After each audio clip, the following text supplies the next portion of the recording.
Oke, selamat pagi ya. Hari ini hari Sabtu. Jadi eh, seperti yang saya sudah infokan ya sebelum-sebelumnya. Jadi kalau Anda penonton YouTube channel Juragan Lampu atau Anda follower atau Anda subscriber ataupun Anda orang baru yang baru nonton channel saya, Anda mau subscribe boleh, Anda nggak subscribe juga nggak masalah karena saya tidak mencari follower ya, bukannya seperti youtuber lain yang mencari follower untuk makin banyak subscriber. Jadi untuk Anda yang butuh info saja ya. Oke, seperti yang saya bilang ya, setiap minggu kita harus mengeluarkan konten yang istilahnya bermanfaat bagi orang banyak ya. Sedangkan konten harian-harian saya adalah konten ya penjualan LED saya ya, review LED saya sebelum dikirim. Tapi satu minggu satu kali, yaitu jatuhnya hari Sabtu atau Minggu, saya harus mereview atau membuat konten yang bermanfaat bagi Anda semua. Jadi informasi ini sangat berharga sebenarnya ya. Oke, di depan saya ada satu buah LED, kardusnya seperti ini. Anda tidak usah patokan terhadap kardusnya karena kardus apapun bisa dibuat ya, tulisan apapun seindah apapun bisa dibuat seperti ini. Logo CE, ROHS, FCC, E4, tetek bengek, dot, tetek bengek, segala macem. Ya namanya tukang bikin kardus, didesain mau ditulis apapun bisa. Jadi Anda jangan perbatokan pada ini kardus. Tapi barang ini kardusnya adalah ini, mini LED headlight ya. 1904 H8 H9 H11 ya. Di sini ada kode-kodenya, made in China ya, semua LED buatan Cungko, tidak ada buatan Amerika zaman sekarang ya, karena semua kita barang dari Cungko ya. Anda punya handphone, Anda punya laptop, Anda punya semualah, TV Anda ya, semua buatan Cungko ya. Jadi kita nggak bisa menghindari. Oke, kita akan bahas langsung ya, to the point. Oh ya, ini ada satu manual booknya dikasih ya. Manual book dikasih sebenarnya operating manual ya. Banyak pedagang LED atau dari pabrikan yang memberikan manual book tapi tidak informatif. Maksudnya bukan tidak informatif, itu tidak benar ya. Karena ini manual book istilahnya bukunya ini tapi LED-nya bukan ini gitu loh. Jadi tidak sesuai lah ya. Jadi ini kalau Anda baca begini nggak bener lah ya. Jadi banyak ya LED-nya apa, manual booknya apa, nggak jelas. Jadi istilahnya kalau saya ngomong begini kasarnya, Anda beli TV, misalnya Anda beli TV Xiaomi, tapi manual booknya mesin cuci, itu ngerti? Jadi ini nggak nyambung ya, nggak nyambung. Jadi ini tipe LED-nya H11, tipenya begini nih, Anda lihat nih barangnya ini. Tapi di sini penjelasannya nggak begini. Nah, jadi sebelum saya lanjutkan review, saya memang berjualan LED. Jadi kalau Anda berminat LED, Anda bisa cari saya ya, Juragan Lampu Jungki Wenas. Anda bisa WhatsApp saya 0898 269 3838. Saya selain berjualan lampu, saya juga hobi ya. Jadi Anda bisa tanya dulu, konsultasi dulu ke saya. Oke. Syarat LED bagus selalu saya bilang adalah watt dan luxnya harus gede. Sudah gede adalah harus stabil. Ya, watt dan luxnya harus gede. Gedenya ini dalam arti bukannya pemborosan listrik, bukan. Tetapi banyak yang menulis deskripsi, spesifikasi yang di kardus atau di online shop banyak deskripsi tapi tidak sesuai wattnya. Ya, banyak yang menulis spesifikasi pasti lebih tinggi, selalu begitu. Ya, selalu begitu. Apalagi Anda yang berdagang elektronik barang buatan Cungko, semua pasti spesifikasi ditulis berlebih ya. Contohnya apa? Anda punya power inverter, misalnya Anda pedagang inverter, watt realnya tidak sesuai dengan watt aslinya. Anda main apa? Mesin las, dia bilang 1000 watt tapi nyatanya cuma 500 watt. Anda main apa? Kompresor, bilangnya 1 PK tapi nyatanya cuma setengah PK. Anda main apa? Diesel dari buatan Cina, apa generator genset, bilangnya 5000 watt tapi kenyataannya prakteknya cuma 2000 watt ya. Semua barang ya zaman sekarang adalah spesifikasi ditinggiin, kenyataannya tidak. Tetapi di sini saya mau mereview apa adanya. barang LED yang saya jual saya ngomong apa adanya. Kalau wattnya 30 ya kita ngomong 30. Jangan wattnya realnya kita ukur 30 tapi kita ngomongnya 60 jualnya. Jangan, ya, tidak bagus. Ya, tidak bagus seperti itu. Jadi itu artinya Anda membohongi customer. Dan banyak pedagang ya di online shop dimanapun, toko-toko juga nggak paham soal itu. Mereka taunya hanya jualan. Taunya hanya jualan. Yang penting gua untung. Spesifikasi nggak penting bagi dia. Banyak yang seperti itu. Nah, kalau Anda beli seperti itu ya Anda dirugikan. Ya, dirugikan. Jadi kita harus mencari barang yang istilahnya yang sesuai dengan spesifikasi. Banyak ya barang tidak sesuai dengan spesifikasi. Oke, kita lanjut. Syarat ketiga bolam bagus adalah saya bilang adjustable. Adjustable itu maksudnya bisa diputar ya. Ini ada contoh bolam di sini. Adjustable itu ininya bisa diputar dudukannya. Bisa diputar 360 derajat dan ada titik berhentinya. Jangan bisa diputar terus-terus ya, tapi ada titik berhentinya. Jadi adjustable, syarat ketiga bolam bagus. Syarat keempat bolam bagus adalah bisa diservis, tapi itu sebagai syarat bonus. Syarat kelima itu adalah bayangan gelap kecil. Karena kalau bayangan gelapnya gede dan terlalu gelap itu Anda rugi. Nah, di sini syarat kelima itu kita mau bahas.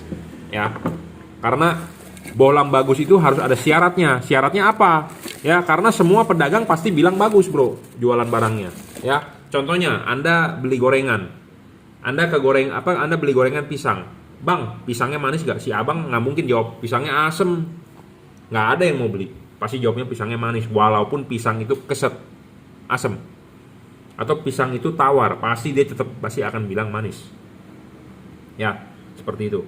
Nggak ada orang bilang ngomong to the point. Ya, itu tipikalnya pedagang. Karena ya namanya berdagang dia mau cari untung. Beda dengan saya, ada istilah hobi. Saya hobi, bro.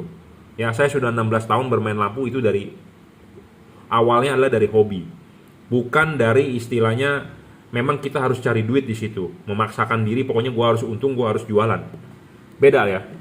Jadi banyak juga teman-teman mungkin yang hobi dari main motor, dari bangun motor, tapi jadi punya bengkel. Ya, banyak yang seperti itu. Nah, kalau yang kayak begitu istilahnya kerja tidak terpaksa. Jadi kerja dengan senang hati. Nah, saya seperti itu. Ya, lampu, saya kalau jelek saya ngomong apa adanya. Kalau bagus saya ngomong apa adanya. Gitu ya. Nah, kita mau membahas syarat kelima. Tapi kita lengkapin dulu ya syarat bolam bagus itu. Yang keenam adalah tidak boleh storing. Storing ini tidak boleh mengganggu radio mobil Anda, tidak boleh mengganggu kerja elektronik mobil Anda, sensor-sensor. Ya, jangan sampai pas saat lampu nyala radio mobil Anda suaranya mengecil. Jangan sampai pas Anda nyalain lampu Anda gas mobil Anda jadi lemot. Jangan sampai Anda nyalakan lampu mesin Anda bergetar. Itu artinya ada sensor di mobil Anda terganggu. Yang paling gampang adalah nyalain lampu radio mobil Anda suaranya mengecil. Nah, itu namanya storing. Ya. Nah, syarat ketujuh bolam bagus adalah soal pendinginan. Ya, pendinginan itu ada kipas, ada heatsink dan ada teknologi pendinginannya apa, dari double cooper atau single cooper. Ya, tapi yang mau kita tekankan, kita mau membahas saat ini adalah soal syarat kelima. Ya, soal bayangan gelap. Oke, ini bolam H11 yang mau kita bahas. Bolam ini ada tipe lain, H7, H1, H lain ada, tapi kita mau membahas H11. Ya, H11 banyak dipakai di fog lamp, banyak juga dipakai di headlamp proyektor H11 atau di headlamp reflektor juga. Contohnya misalnya Kijang Innova Ribbon. Ya, kalau di yang proyektor di Avanza Veloz misalnya. Kalau di fog lamp semua mobil fog lamp pakai tipenya ini karena H8, H9, H11, H16. Oke. Kalau Anda lihat fisik aslinya dari halogen seperti ini. Ini adalah H11, tapi kalau yang pakai H16 adalah sama, mirip, cuma beda di wattnya. Ya. Bolam fisik halogen adalah seperti ini. Apa sih keuntungan dari halogen? Halogen itu tanpa bayangan gelap. Kenapa tanpa bayangan gelap? Karena sinar dia menyala ke segala arah. Ke sini, ke sini, ke sini, ke sini, ke sini, ke sini, ke sini. 360 derajat sinarnya sama. Ya. 360 derajat sinarnya sama, jadi tidak ada yang gelap. Ya, kalau kita nyalakan, ini kita nyalakan, ya, kita nyalakan. Nah, kita putar, ya. Ini bolam kita putar, ya. Tuh, Anda lihat di tembok ya, kita putar. Nah, dia akan sama. Nah, itu ada sedikit bayangan gelap hitam karena batangnya, tapi tidak terlalu gelap ya. Bahkan dia tidak ada sisi gelap sama sekali lah. Ini kita putar nih, kita putar tuh ya. Pokoknya istilahnya sama semua lah. Saya susah memutarnya tangan saya. Pokoknya intinya yang saya mau jelaskan di sini adalah Anda kalau pakai halogen sinarnya ke seluruh arah. Dia hanya ada tadi sedikit bayangan gelap. Kenapa? Karena dia ada batangnya itu yang menghalangi. Cuma kecil, segede jarum doang. Ya. Jadi kalau halogen keuntungannya begitu. Ya, 360 derajat ke segala arah. Jadi tanpa bayangan gelap. Nah, sedangkan LED di pasaran itu adalah sorotan samping atau sorotan atas bawah. Artinya kalau sorotan samping dia dua sisi, atau sorotan atas bawah juga dua sisi tapi dipasangnya atas bawah, bukan kiri kanan ya. Pokoknya intinya cuma dua sisi. Kiri atau kanan, atau mau depan atau mau belakang, sebutannya seperti itu. Pokoknya dua sisi. Nah, bohlam seperti ini ada bayangan gelap, bro. Kenapa bisa ada bayangan gelap? Karena sinarnya ke kiri dengan ke kanan. Itu aja. Tapi saya selalu bilang, carilah bohlam yang bayangan gelapnya kecil dan tidak terlalu gelap. Kenapa? Supaya kita mengejar 360 derajatnya dia. Ya. Nah, LED ini dengan bayangan gelap kecil. Kenapa? Karena desain dan dari chipnya. Banyak LED yang tipe begini yang bayangan gelapnya kecil, bayangan gelapnya gede, dan ada juga yang kecil memang, dan banyak yang gede. Nah, kenapa gede? Karena desain batangnya, desain chipnya ya. Nah, ini kita contoh nyalakan. Nah, ini bohlam saya jual ya. Ini saya jual. Anda kalau mau beli boleh. Ini salah satu bohlam terbaik yang saya rekomendasikan. Tipe Cree DCP, mereknya apa? Mereknya adalah Juragan Lampu. Ya, jadi kalau Anda mau beli boleh silakan WhatsApp saya 0898-269-3838. Nah, bohlam ini mempunyai bayangan gelap kecil, tapi walaupun kecil masih ada bayangan gelap. Nih, Anda lihat. Bohlam ini nyalanya ke kiri ke kanan, tapi di depan kita gerakin masih ada bayangan gelap, tapi bayangan gelapnya kecil. Nah, ini kan kita putar hadap sini, kita putar lagi gelap lagi. Ya, kita putar lagi kan ya, terang lagi gelap lagi. Saya agak susah mutarnya. Pokoknya intinya adalah sinarnya ini akan lebih terang ke sini dan ke sini. Ke sini akan agak lebih gelap sedikit karena namanya ada bayangan gelap. Tapi bayangan gelap LED ini kecil. Nah, makanya saya rekomendasikan ya. Banyak di pasaran LED yang bayangan gelapnya gede. Kenapa? Karena LED-nya chipnya tidak ada lensa. Kalau ini ada lensa jadi membantu pembiasan ya. Makanya saya suka tipe ini. Ya, salah satu yang kita mau bahas adalah syarat bohlam kelima. Bagus bohlam kelima soal bayangan gelap. Nah, sekarang sudah ada ya pabrikan yang mendesain LED sinarnya 360 derajat. Nah, salah satunya ini di depan kita. Jadi dia tidak ada sorotan ke kiri atau sorotan ke kanan atau sorotan ke depan atau kemana. Dia 360 derajat ke segala arah. Nah, Anda lihat mata chipnya. Beda ya, kalau ini mata chipnya kan kiri kanan ya. Nah, sedangkan ini adalah dia berusaha mungkin adalah ke seluruh arah. Ya. Chipnya ada 4 sisi jadinya. Nah, apakah bohlam ini bagus? Apakah bohlam ini bagus? Memang bohlam ini memenuhi syarat kelima bohlam bagus. Tetapi kita segala sesuatu bagusnya itu ada syaratnya berjenjang. Ada syarat 1, 2, 3, 4, 5, 6. Seperti Anda misalnya mau masuk ke perguruan tinggi negeri dengan beasiswa kan, oke, syarat pertama dia harus WNI. Oke, Anda WNI bisa masuk mungkin. Kedua, ya nilainya harus bagus dong, ya. Raportnya harus 8 semua misalnya, tapi raport Anda ada 5-nya ya. Tentu Anda nggak bisa masuk beasiswa. Jadi ada syarat berjenjang. Ada syarat berjenjang, ya. Terus syarat ketiganya Anda memang harus orang tidak mampu. Nah, sedangkan Anda anak orang kaya yang nggak bisa juga dapat beasiswa. Jadi ada syaratnya berjenjang. Jadi LED bagus itu ada syarat 1, syarat kedua, syarat ketiga, syarat keempat, kelima, keenam, ketujuh. Makin banyak syarat terpenuhi ya LED itu makin bagus. Gitu ya. Nah, ini yang kita sedang bahas adalah syarat kelima. Jadi LED ini sudah mengadopsi teknologi seperti halogen 360 derajat. Apakah LED ini bagus? Nah, kita coba nyalakan dulu.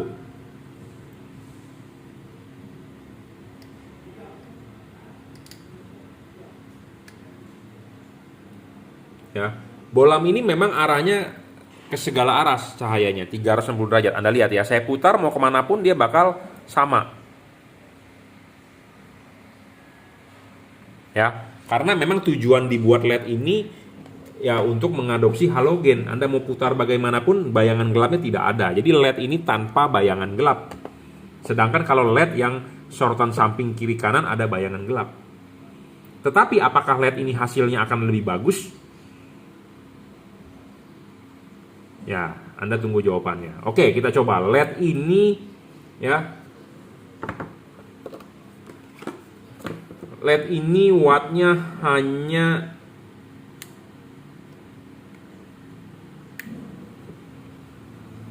24,3 ya, wattnya 24,3. Jadi sekitar 25 watt.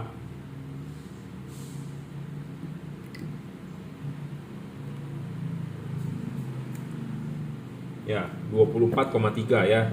Ini yang ini 24, 23,9 bahkan ya. Jadi sekitar 24 watt, yang itu 24,3. Jadi 25 watt lah taruhnya spek pabrik. Bohlam ini 25 watt, Bro. Ya. 25 watt ya. Apakah bohlam ini akan lebih bagus hasilnya? Nah, kita akan nyoba ya. Kita akan nyoba. Ini ada satu reflektor ya, H16, H11. Nah, kita akan coba satu persatu. Nah, Anda bandingkan sendiri ya. Kita coba dengan halogen nih.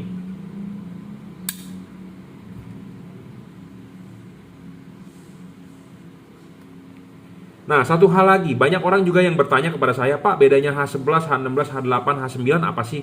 Memang terlihat mirip ya, tetapi sebenarnya nggak mirip dia itu. Ya, beda.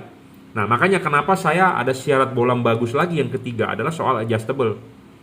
Karena kalau ini kan rumah fog lamp H16, Anda masukin H11, ini kalau Anda masukin, Anda mentokin, jatuhnya itu dia tidak tegak lurus, tapi miring. Nah, miring ini ada hubungan dengan dia punya batang ininya nih. Batang ini kan harusnya di jam 12 atau di jam 6. Itu bagusnya. Batang jarumnya harus di jam 6 atau jam 12. Tapi karena ini H11 Anda pasangin di sini, memang bisa masuk. Tetapi jadinya tidak tegak lurus. Tapi kalau Anda pakein H16, tegak lurus. Gitu ya. Nah, makanya kenapa ada syarat bohlam bagus. Ketiga, soal LED harus bisa adjustable. Kita harus bisa mencari titik fokusnya. Ini tuh bisa diputar, Bro. Adjustable namanya. Gitu ya. Makanya saya membuat syarat bukannya asal-asalan. Ya, bukan asal-asalan karena sudah melalui riset, tapi banyak yang tidak suka juga. Kenapa? Karena banyak juga pedagang yang monitor video saya. Ya. Karena mereka merasa tidak mampu untuk menjual tipe itu, jadi ya udah. Bikin deh black campaign ya, contohnya seperti saya bilang, LED bagus itu harus driverless. Kenapa driverless? Karena lebih ringkes masangnya. Terus ada mulai customer yang berkomentar kepada saya begini, Pak, kata si pedagang itu LED yang nggak ada drivernya, nggak ada balasnya nggak bagus, cepet panas, cepet rusak. Waduh, saya bilang, logikanya dari mana seperti itu? Karena kalau LED itu tidak ada driver, dia akan rusak, tidak bisa nyala. Driver itu udah pindah ke dalam. Dulu LED ada kotak-kotaknya, ada balas, ribet. LED yang ada kotak-kotaknya itu sudah diperkecil, sudah dimasukkan ke dalam. Ya tentu Anda lebih ringkes dong beli LED begitu, lebih gampang masangnya, lebih PNP. Tapi dikomentarin dikomenkan jangan beli LED seperti itu. Gitu ya. Banyak seperti itu yang istilahnya ilmunya nggak bener lah, ya. Nah, kita nyalakan ya. Kita lihat hasilnya di tembok. Nah, kalau ini H11, hasil outputnya seperti ini. Ya, lebar ya. Di sini kira-kira fokusnya kita ke kiri kan, kita ke kanan kan, ya lebar lah outputnya seperti ini ya. Tuh. Ini menggunakan halogen H11. Ya. Nah, ini kita coba menggunakan LED Cree. DCP dari juragan lampu ya, kita pasang. LED ini adjustable, Anda bisa pasang horizontal atau Anda mau pasang vertikal pun bisa. Ya. Nah, saya rekomendasi pemasangan adalah vertikal, bukan horizontal. Kita pasang kabelnya, kita nyalakan. Ya, hasil outputnya seperti ini. Handphone saya kenapa jadi burem? Ya, ini tengahnya di sini, ke kiri, ke kanan. Ya, ini tengah, kiri, tengah, kanan, tipe sorotan samping ya. Seperti ini hasil outputnya. Sebenarnya kalau di fog lamp saya rekomendasi tipe GL3 karena outputnya akan lebih bagus. Tapi nggak apa-apa, kita hanya mau mendemokan karena kita satu warna ya, kita harus demokan sesama yang satu warna, jangan yang 3 warna ya. Karena JL3 itu 3 warna, rekomendasi buat fog lamp. Nah ini kita pasang ya, sudah kita pasang, kita coba nyalakan.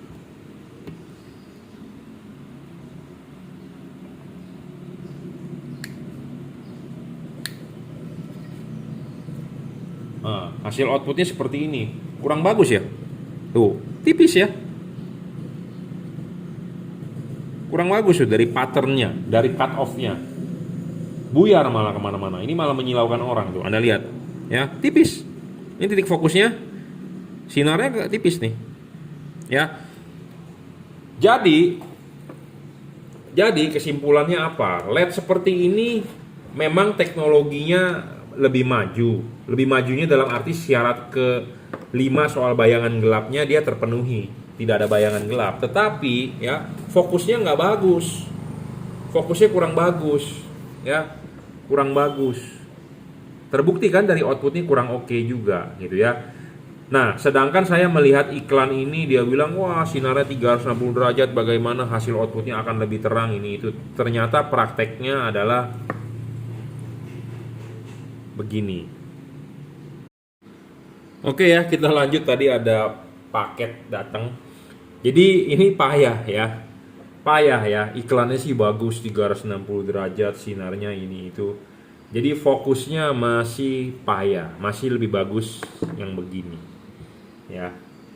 Jadi buat Anda yang mau beli jangan termakan iklan ya.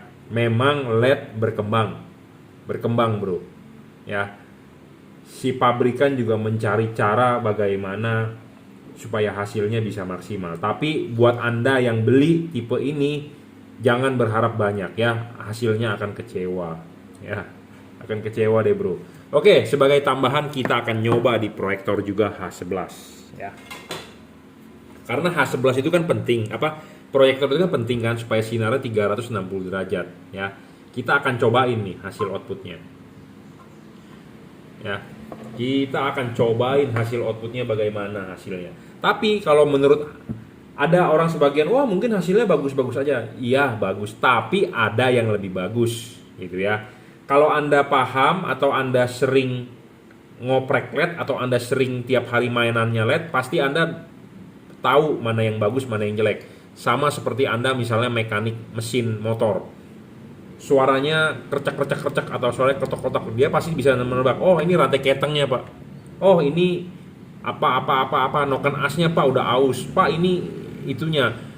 Karena kenapa dia paham? Karena dia tiap hari sudah berkecimpung di situ. Sama seperti lampu. Saya setiap hari sudah berkecimpung di sini, jadi saya bisa lihat sekilas mana yang bagus, mana yang tidak. Mungkin bagi orang awam, oh ya ini mah bagus-bagus aja karena orang awam gitu ya. Tapi kalau orang yang bidangnya di sini tentu akan bilang kurang. Sama seperti Anda mungkin hobi cupang. Lihat sekilas dia tahu, oh ini cupang tipe apa. Anda hobi ikan koi, oh dia lihat sekilas ini dia tahu ini koi mahal. Kalau saya nggak ngerti koi tipe apa, jenis apa, cupang jenis apa, nggak ngerti saya. Ya, jadi makanya orang ada profesionalnya di bidang apa gitu ya, tanyakanlah kepada yang lebih paham atau lebih ahli, karena mereka ahli juga pastikan belajar ya, ada jam terbangnya ya. Jam terbangnya nggak 1-2 hari bisa gitu ya. Nah, kita kasih lihat hasil outputnya di tembok. Hasilnya sih lumayan ya, cuman kurang terang bro, tipis ya. Sedangkan banyak orang mengeluhkan pakai proyektor lebih tipis.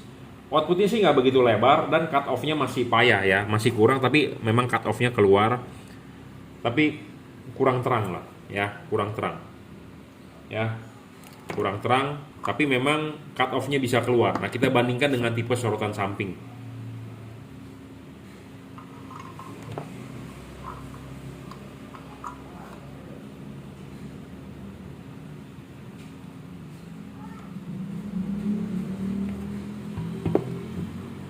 Kita pasang dulu ya. Nah, hasilnya lebih bagus mana? Bagus inilah ya, kita udah nggak usah ngomong lagi deh ya. Lebih bagus ini kan, cut off lebih rapi, lebih padat, lebih terang ya, seperti itu. Jadi janganlah termakan iklan ya. Janganlah termakan ini. Kalau belum dipraktekin pasti Anda nggak percaya gitu ya. Kenapa saya membuat video ini? Karena gini loh, saya harus membuat review ya, setidaknya 1 minggu minimal 1 konten yang istilahnya bermanfaat buat Anda semua ya. Nah makanya kali ini saya mau membuat konten mengenai lampu yang katanya 360 derajat ya. Kesimpulannya apa? Kekurangan dari LED ini saya simpulkan: 1, kurang power, kurang terang jadinya, wattnya kurang gede, kurang power, kurang terang, kurang watt, kurang lux. Luxnya paling cuma sekitar 2000 ya, luxnya sekitar 2000, jadi kurang powernya.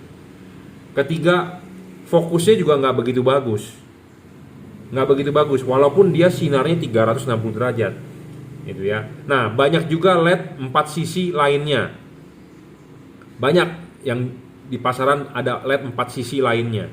Nah 4 sisi lainnya itu jarak LED-nya jauh-jauh, jadi kotak besar, itu lebih nggak bagus lagi hasil outputnya. Kenapa? Karena dia tidak di satu titik pusat fokusnya ini di pinggir-pinggir begini. Dia mestinya bikin seperti jarum di tengah. Nah itu baru bisa. Tapi belum ada LED yang bisa menemukan seperti itu. Ya, belum ada teknologi LED-nya. Ya, jadi 360 derajat memang dia bener 360 derajat, tapi fokusnya jadi kurang begitu oke. Ya. Nah, kali ini kita membahas soal LED 4 sisi ya. 4 sisi yang tipenya seperti ini. Nanti kemungkinan di minggu depan kita akan buat yang sudah menggunakan teknologi laser ya. Teknologi laser. Jadi LED teknologi laser saat ini sedang berkembang. Bukan sedang berkembang, sedang dibikin dan memang udah lahir generasi pertama. Ya, generasi pertama. Ya, sudah lahir. Tapi memang hasilnya juga belum maksimal. Saya sudah nyoba, tapi itu untuk konten minggu depan. Karena abis ini saya akan mereview barang dagangan saya, karena ada orang yang udah transfer lagi masuk ya. Sebenarnya kerjaan saya banyak bro, saya sibuk, jadi makanya satu minggu satu kali minimal ada 1 konten yang berharga yang Anda bisa nonton. Ya contohnya ini. Ya, jadi LED ini kalau Anda beli kurang lah, belum maksimal. Anda masih lebih bagus beli LED tipe yang begini. Ya. Tapi kalau Anda mau beli tipe LED begini juga nggak masalah, Anda mau beli silakan kok, uang Anda. Tapi saya sudah mereview apa adanya. Ya, kurang terang, kurang fokusnya, kurang bagus juga. Ya. Untuk di proyektor oke, masih oke, tapi kalau untuk di reflektor seperti ini hasilnya payah ya, payah dan kurang terang. Dia menang di 360 derajatnya, tapi kalau di teknologi lainnya ininya juga belum dirajut oleh nilon, tapi dia sudah driverless bener, adjustable tidak perlu karena dia memang udah 360 derajat ya. Cuman watt dan luxnya kurang ya, powernya kurang, tenaganya kurang, jadi kurang terang ya. Oke ya, saya rasa cukup reviewnya. Ini tipe H11 ya. Sama dengan tipe-tipe lainnya lah, H11 ya, H7 saya rasa juga hasilnya akan sama seperti ini kesimpulannya ya. Oke, cukup ya reviewnya. Semoga bermanfaat untuk Anda. Terima kasih.